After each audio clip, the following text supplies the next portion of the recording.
இயக்குனர் பேரரசர், நடிகர் விஜய், நீங்கள் எங்கள் கட்சிக்கு வந்து ஒரு கொள்கை பரப்பு செயலாளர் அல்லது ஒரு ஒரு முக்கியமான பொறுப்பில் இருந்துக்கங்க அப்படின்னு விஜய் உங்களை கூப்பிட்டா நீங்கள் போவீங்களா? இல்லை போகணும். இப்போ தான் பண்ணிக்கிறோம், புது கொள்கை பரப்பு தான் இருக்கோம்.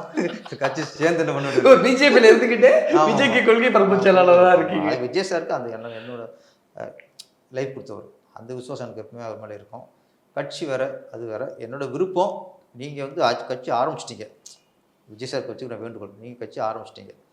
அப்போது நீங்கள் ஆரம்பித்தது வந்து நீங்கள் வந்து தேசிய கட்சினா பரவாயில்ல, தேசிய கட்சி இருந்தால் காங்கிரஸ்னு காங்கிரஸ் மாதிரி கட்சி இருந்தால் நீங்கள் பிஜேபி எதுக்கலாம், காங்கிரஸ் எதுக்கலாம்.